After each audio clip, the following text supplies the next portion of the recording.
tous les juifs du monde de diaspora, qui depuis 1948, on leur demande de venir ici, pour la première fois depuis la création d'Israël, on demande aux juifs de ne pas venir.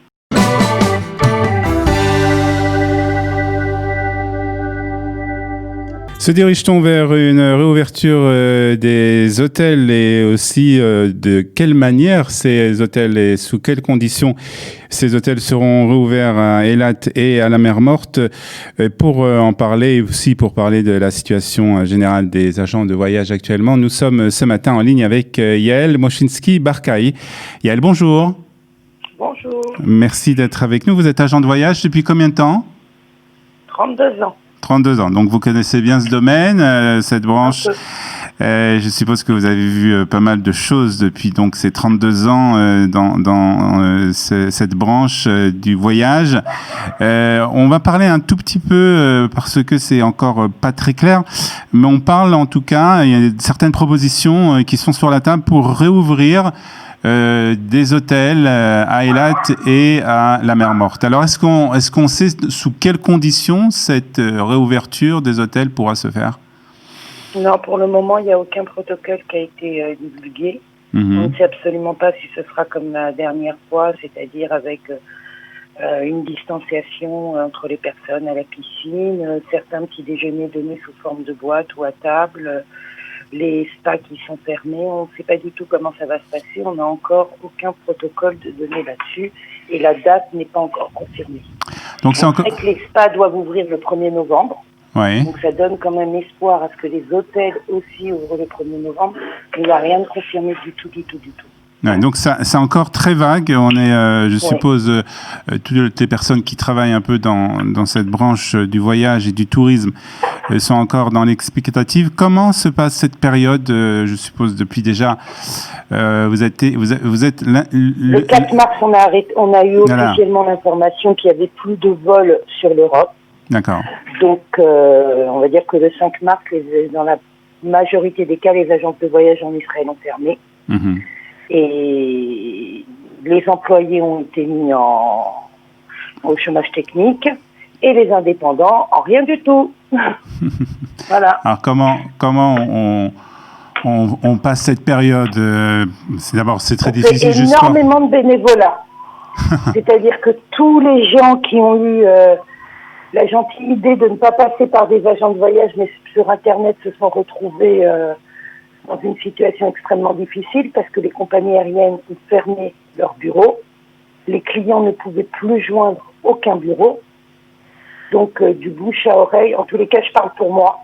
Du bouche à oreille, on a donné mon numéro. Je me suis retrouvée avec des gens au téléphone qui avaient acheté leurs billets sur Internet, leurs hôtels sur Internet et qui n'avaient pas avec qui parler. Et donc, j'ai fait du bénévolat, mais c'est normal. C'est normal. Il y avait trop de gens. J'ai eu des mamans en larmes qui vivent en Israël, dont la fille, c'était le premier petit enfant, était en France et elle voulait assister à la naissance. Il y a eu des choses très, très compliquées. Il y a eu des gens de France qui ont perdu des personnes ici, qui n'ont pas pu arriver pour les enterrements. Il y a eu des choses très, très, très difficiles. Et on attend parce qu'on sait qu'on va travailler très, très, très fort après. On va être épuisé de travail après. Vous avez bon espoir que la reprise sera forte? La reprise va être très très forte parce qu'il faut savoir, je parle pour Israël. Israël, c'est un tout petit pays. On n'a pas beaucoup de frontières avec lesquelles nous sommes amis. Et les gens ont un besoin de partir, un besoin de sortir parce que c'est pas presque 8 mois de repos qu'on a eu. C'est 8 mois d'une ambiance extrêmement anxiogène. Très et tendu. Sans savoir exactement ce qui allait se passer, il n'y a plus aucun projet. Et les gens téléphonent en demandant quand est-ce que ça ouvre. Ils sont prêts à partir n'importe où, juste pour prendre l'air, pour changer d'air. Donc oui, je suis persuadée qu'on va travailler super bien après. Alors, je voudrais quand même qu'on parle... juste avoir les reins solides. Voilà, je voudrais juste avoir, il faut tenir jusqu'à cet après, hein, quand même. Ça, c'est quand même un peu plus compliqué, et ça, c'est, je suppose, très dur. Je voudrais quand même qu'on parle un peu des hôtels en Israël. Alors, les hôtels en Israël, il va y avoir un problème, et il faut absolument que les directeurs d'hôtels, en tous les cas les responsables marketing, fassent quelque chose. C'est que les prix sont extrêmement élevés en Israël pour multiples raisons. Et que l'Israélien peut aujourd'hui, enfin pas aujourd'hui, en temps normal, hors coronavirus, peuvent partir à l'étranger quelquefois pour le quart du prix de ce que propose un hôtel en Israël. Donc il va y avoir un gros travail de marketing à faire sur les hôtels. Et les gens ont envie de bouger. Les gens ont envie. Alors justement, est-ce que justement pour ces hôtels, on avait vu que après le premier confinement, les hôtels avaient réouvert, ils avaient trouvé une méthode, un mitveh comme on dit en hébreu, qui permettait justement aux personnes d'être dans les hôtels, d'avoir une distanciation sociale, d'ouvrir les piscines. On avait l'impression quand même que cette méthode marchait pas trop mal. Est-ce que vous pensez qu'il ne faudrait pas revenir à cette méthode rapidement? Il faudrait aussi rajouter quelque chose, comme on rajoute dans les avions. Il faudrait rajouter une présentation du test. Parce qu'il y a eu des cas à Eilat où les gens étaient malades, ils le savaient, et se sont baladés dans les hôtels, et ça a fait d'autres cas. Donc je pense qu'il faudrait aussi ajouter au check-in une présentation du test. Aujourd'hui, les tests sont gratuits, c'est facile à faire. On se présente à l'hôtel. De toute façon, il va falloir apprendre à vivre avec ça. Ça ne va pas s'arrêter du jour au lendemain, on en a encore pour un long moment. Donc, voilà, comme on va porter le masque, il faudrait présenter aussi un test au check-in. Parce qu'on met des gens en danger. Il y a des gens qui travaillent, il y a des gens qui viennent en vacances, et c'est dommage qu'un cas, qui le sait ou qui ne le sait pas, peu importe, parce qu'il y a des gens aussi qui ne savent pas qu'ils sont malades. Bien sûr. Il y a des gens qui sont asymptomatiques, on ne le sait pas du tout. Une présentation de test, ce serait pas mal aussi. Chose qu'il n'y a pas eu au premier déconfinement. Je trouve, d'une façon générale, que vous êtes quand même très optimiste par rapport à la situation. Je suppose que c'est une situation très difficile pour vous, que vous passez des moments très difficiles, aussi bien financièrement qu'au niveau de ne pas travailler. Lorsqu'on a travaillé pendant 32 ans dans cette branche, je suppose que vous aimez beaucoup votre métier et que vous le faites avec beaucoup d'amour. Oui. Et je suppose que c'est quand même une période très compliquée et j'ai l'impression quand même que vous restez très optimiste. Je reste très optimiste parce que déjà j'ai une confiance aveugle dans mon pays. Je ne pense pas qu'on nous mette des restrictions par plaisir. Et je sais que c'est un pays qui a toujours su retomber sur ses pattes. En 32 ans, j'ai vu énormément d'événements en Israël. Dans ces 32 ans, j'ai quand même vécu en France. Quand il y a eu la guerre du Golfe, il y avait quand même des gens qui arrivaient ici. Ouais. Aujourd'hui, on n'a plus aucun touriste, plus rien. On a des gens qui ont acheté des appartements ici et quand ils venaient en vacances chez eux, prenaient une nuit là, 2 nuits là, 3 nuits là. Il y avait un mouvement qui n'existe plus. On n'a jamais vécu ce qui est en train de se passer. Mais je sais qu'Israël a cette force de retomber sur ses pattes. Et oui, ça va être dur. Oui, ça va être compliqué, mais on remontera. On remontera. On est des gens très optimistes.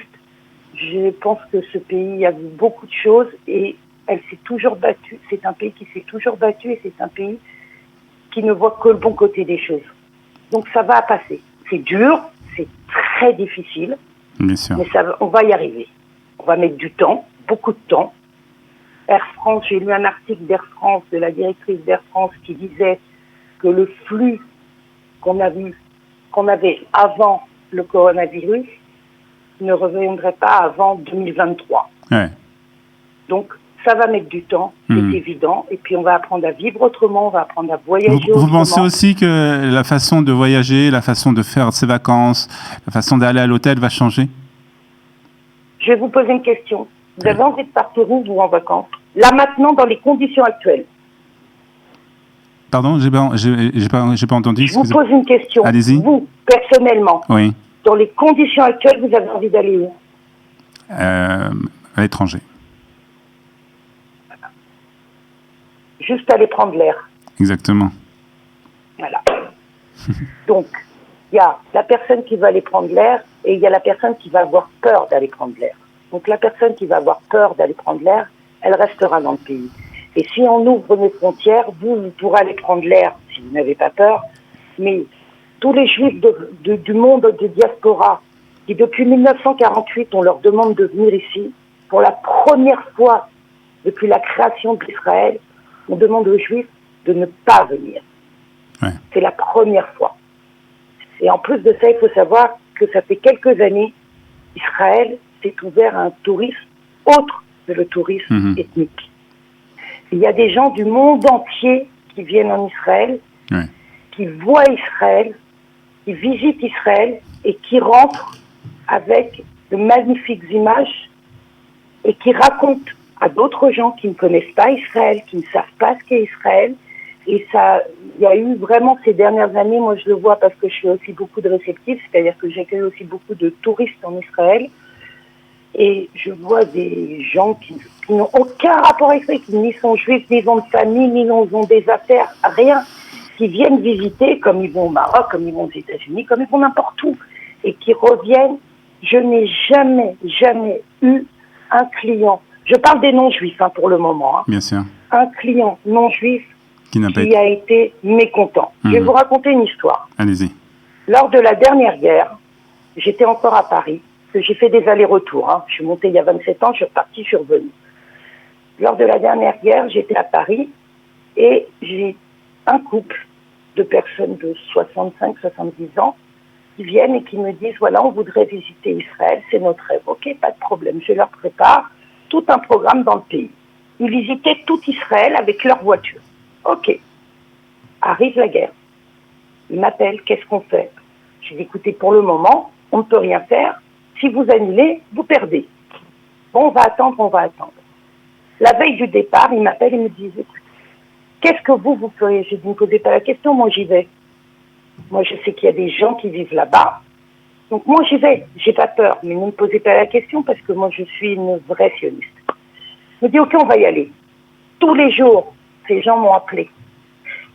Ils m'ont dit, on n'a jamais vu un pays comme ça. C'était la guerre, il y avait des sirènes.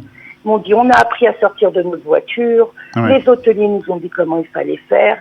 Ils sont rentrés, ils sont venus me voir à Paris. J'avais des larmes dans les yeux.